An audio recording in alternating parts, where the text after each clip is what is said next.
அப்படின்னா எங்களை எல்லாம் வீணுக்கும் விளையாட்டுக்குமா படைச்சிருக்கிறான்? أفحسبتم أنما خلقناكم عبثا وأنكم إلينا لا ترجعون أفحسبتم நீங்க நினைச்சுக்கோனீங்களா நாங்க உங்களை வீணுக்கும் விளையாட்டுக்கும் படைச்சிருக்கிறோம், நீங்க எங்கள் பக்கம் திரும்பி வர மாட்டீங்கன்னு? அப்ப இந்த புத்திசாலி என்ன சொல்லுவாங்க தெரியுமா? இந்த வானம் பூமியே நீ வீணுக்காக விளையாட்டுக்காக படைக்க இல்லைண்டா அந்த வானம் பூமியை பத்தி எல்லாம் என்ன சொல்றான்? இதஸ்ஸமாஉ ஃபதரத், வானம் அப்படியே வெடிக்கும், அதெல்லாம் அப்படியே துண்டு துளா தூசியா பறக்கும் நல்லா சொன்ன, அது அப்படியே போயிடும். இந்த வெடிக்கின்ற ஷம்சு குவ்விரத் வைதன் நுஜூமும் கதரத், இப்படி எல்லாம் நடக்கும்.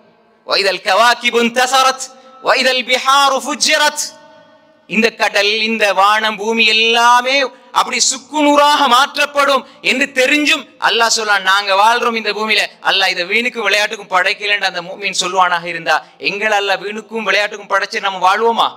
அப்ப இப்படி அல்லாஹ் சொல்றான், ரப்பனா மா خلقت هذا باطلا சுப்ஹானக், நீ தூய்மையானவன், ஃபகினா அதாபன் நார், யா அல்லாஹ் இவ்வளவு படைச்ச ரப்பே என்ன படைச்சிருக்கிறாய், வீணுக்கு விளையாட்டுக்கு படைக்கவில்லை யா அல்லாஹ், நாமல் செய்ய வேண்டும் யா அல்லாஹ். நீ சொல்கிறாயே அயஹ்சபுல் இன்சான்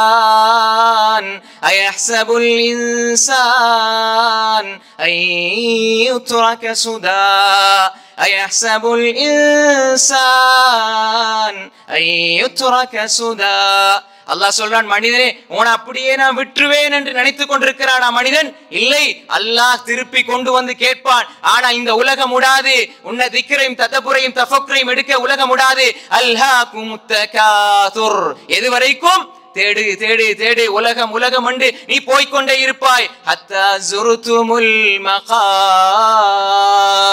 கபர்களை சந்திக்கும் வரை, அது வரைக்கும் இந்த உலகம் விடாது. நாளை நாளை நாளை என்று உனக்கு எழுதப்பட்ட அந்த தவணை வரும் வரை இந்த கஃப்லா உன்னை அழைத்துக் கொண்டே செல்லும். அதற்கு முன்னால் மனிதனே நீ திரும்பி வா திரும்பி வா திரும்பி வா என்று அல்லாஹ் சொல்கிறான். அந்த திக்ரோடு வாழுகின்ற, தஃபக்குரோடு வாழுகின்ற, ததப்புரோடு வாழுகின்ற, மன அமைதி தேடி வாழுகின்ற, அதன் திறவுகோலை ஆசிக்கின்ற நேசிக்கின்ற உள்ளங்கள் சொல்லுவார்கள், சுப்ஹானக், நீ தூய்மையானவன், ஃபகினா அதாபன் நார், நரகத்திலே எங்களை பாதுகாத்திரியா அல்லாஹ்.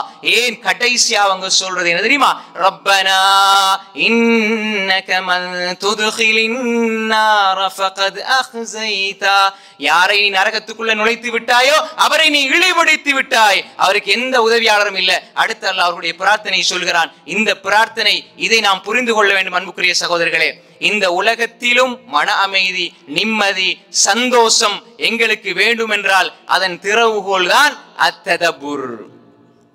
அல்லாஹுடைய வசனங்களை, அல்லாஹுடைய வேத வசனங்களை நாங்க அறிந்து தெரிந்து படித்து அதை சிந்தித்து அப்படியே எங்களோட உள்ளத்துல கொண்டு வந்து செயல்படுத்த வேண்டும். அந்த ததபுர் எதோட வரணும் தெரியுமா? திக்ரோடு வர வேண்டும். அந்த திக்ரும் தஃபக்குர் ஆயாத்தில்லா, அல்லாஹ்வுடைய அத்தாட்சிகளை சிந்திச்சு சிந்திச்சு எங்களுடைய சிந்தனை செய்கின்ற திக்ராக தஃபக்குரை எடுத்துக்கொண்டு திக்ர்ல மிகப்பெரிய திக்ராகிய பாவங்களில் இருந்து விடுபடுகின்ற. ஏனென்று சொன்னால், ஒரு மனிதன் ததபுர செய்து கொண்டிருக்கிறார், ஆனால் பாவம் செய்து கொண்டிருந்தார் என்றால், பாவம் என்பது அப்துல்லாஹ் இப்னு முபாரக் ரஹ்மத்துல்லாஹி சொன்னார்கள், ரஐது ذுனூப துமீதுல் குலூப, பாவங்களை நான் பார்க்கிறேன், அது இதயங்களை மரணிக்க செய்துவிடும்.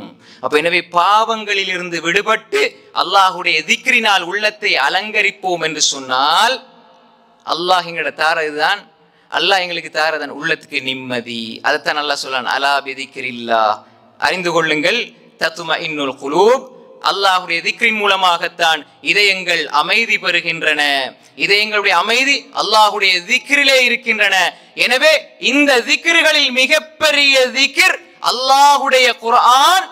அல்லாஹுடைய குர்ஆன், அதை நீங்கள் சிந்திக்க சிந்திக்க, அதனை நீங்கள் இன்னும் ஆழ்ந்து யோசிக்க, அல்லாஹ் கேட்கின்ற கேள்விகளுக்கு பதிலாக எங்களது வாழ்க்கையை நாங்கள் ஆரம்பித்தால் உள்ளத்திலே போடப்பட்டிருக்கின்ற பூட்டு அப்படியே மெல்ல மெல்ல திறக்கும்.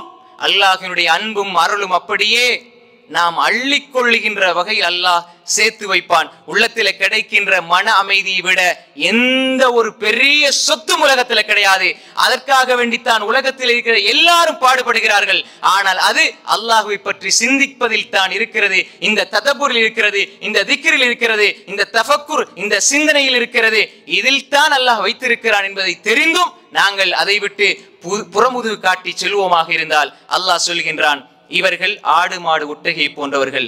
அந்த நிலையிலிருந்து மனிதனாக மாறி மகிழ்ச்சியை உள்ளத்திலே போட்டு அதை நிலையானதாக வைத்து அந்த வாழ்க்கையை அமைதியானதாக ஆக்குவோம் என்று சொன்னால், அங்கு எங்களது உள்ளத்திலே இருக்கின்ற அந்த மன அமைதி நாசமாக போயிருந்தால், இல்லாமல் போயிருந்தால், அதை மீள கண்டடைந்து மீள கொண்டு வருகின்ற ஒரு பெரும் திறவுகோல் தான் அல்லாஹுடைய கலாம், அல்லாஹுடைய வேதம், அல்லாஹுடைய வசனம். இதை படித்து சிந்தித்து உணர்ந்து எங்களுடைய வாழ்க்கையை ததப்புரோடு கொண்டு செல்ல வேண்டும். அந்த ததப்புரோடு நாம் திக்ரையும் அல்லாஹுடைய அத்தாட்சிகளை சிந்திக்கின்ற அந்த தஃபக்குரையும் இணைத்துக் கொண்டால் எங்களுடைய வாழ்க்கை ஒளிமயமானதாக மாறும்.